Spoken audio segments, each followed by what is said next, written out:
Brigitte Bardot, the pouty, tousle-haired French actress who redefined mid-20th century movie sex symbolism in films beginning with "And God Created Woman," then gave up acting at 39 to devote her life to the welfare of animals, died at her home in southern France.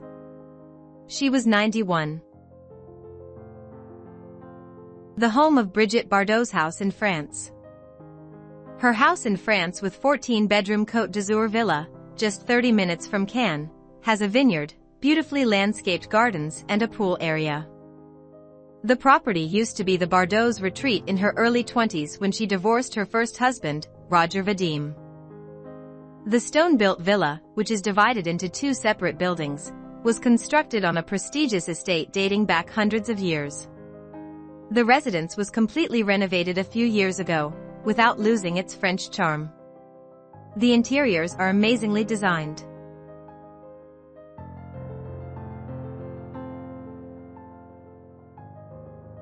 Currently it is used as a boutique at the hotel. Le Castellet includes separate bedroom for guest, with multiple pools, a wine grotto, pool house, and vineyards.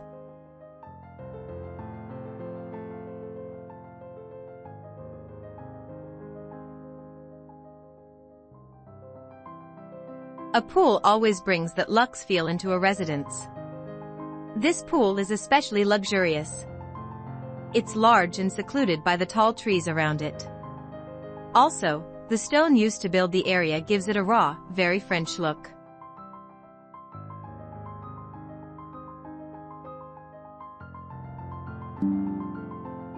Ms. Bardot was 23 when she made the movie God Created Woman, a box office flop in France in 1956, opened in the United States the next year and made her an international star.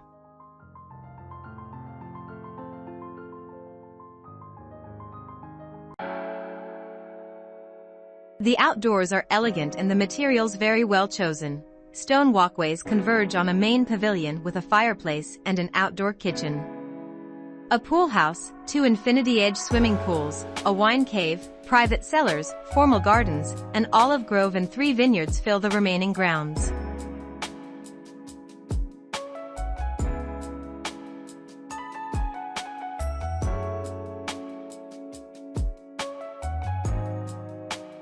Among features of the home are rough beams, stone and tiled floors, French doors, and period hardwood. A formal living room retains its original Louis XIV fireplace.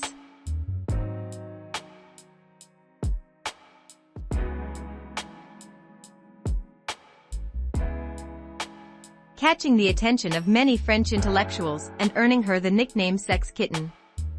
She was the subject of philosopher Simone de Beauvoir's 1959 essay The Lolita Syndrome, which described her as a locomotive of women's history and built upon existentialist themes to declare her the most liberated woman of France.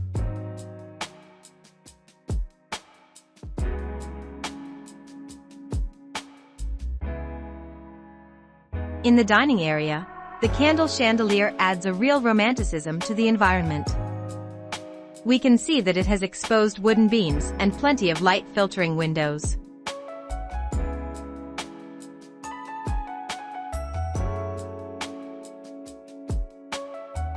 Le Castellet was completely renovated between 1998 and 2011 to include state-of-the-art appliances while still retaining its historic character. Interiors of the 4-level main house are distinguished by a traditional round bastide tower added in the 1800s, rustic rough beams accenting the light plaster ceilings and walls, period hardwood and exposed stonework throughout.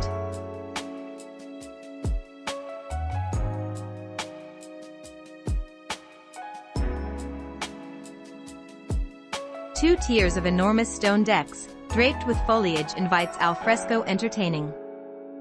The pool on the upper level where Bardot sunbathed has been transformed into a serene Japanese water feature. Stone steps lead to an infinity pool with underwater speakers and a spa that easily accommodates 16. Large plantations of cypresses provide privacy.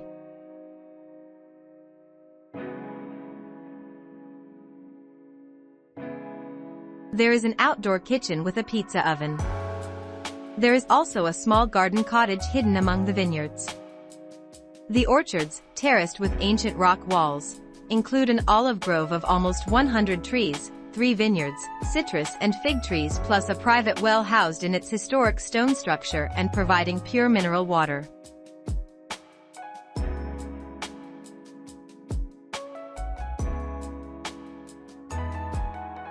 Bardot's childhood was prosperous. She lived in her family's 7-bedroom apartment. She recalled feeling resentful in her early years.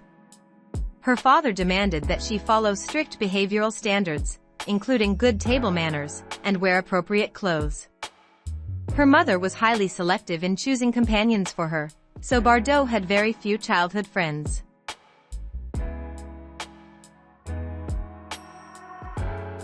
Bardot appeared on the cover of Elle again in 1952, which landed her an offer for a small part in the comedy film Crazy for Love, the same year, directed by Jean Boyer and starring Bourvil.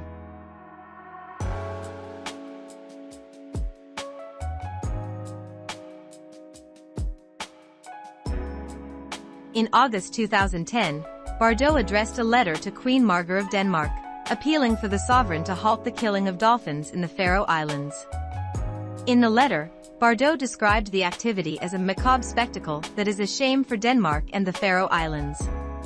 This is not a hunt but a mass slaughter, an outmoded tradition that has no acceptable justification in today's world.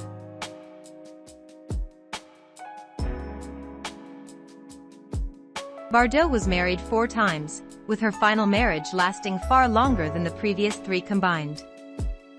By her own count, she had a total of 17 romantic relationships. She often left one partner for another when, in her words, the present was getting lukewarm. She explained, "I have always looked for passion. That's why I was often unfaithful. And when the passion was coming to an end, I was packing my suitcase."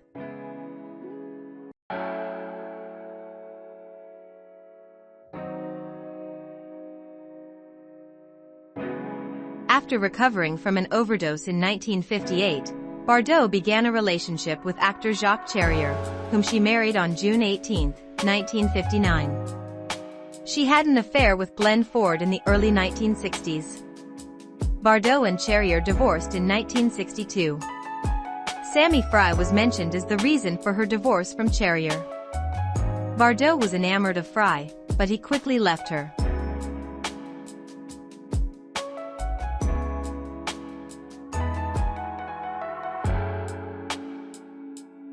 Bardot became pregnant before she and Charrier married.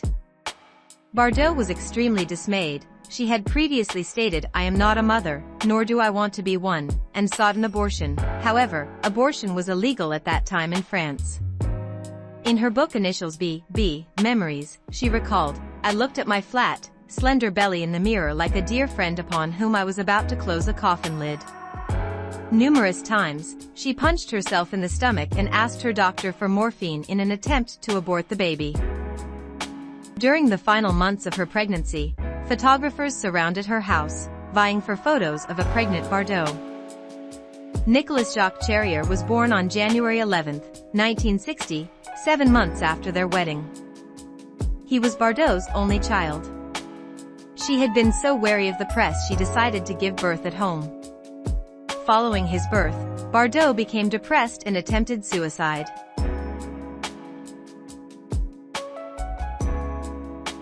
Bardot died on December 28, 2025 at her home, La Madrigue, in Saint-Tropez. She was 91.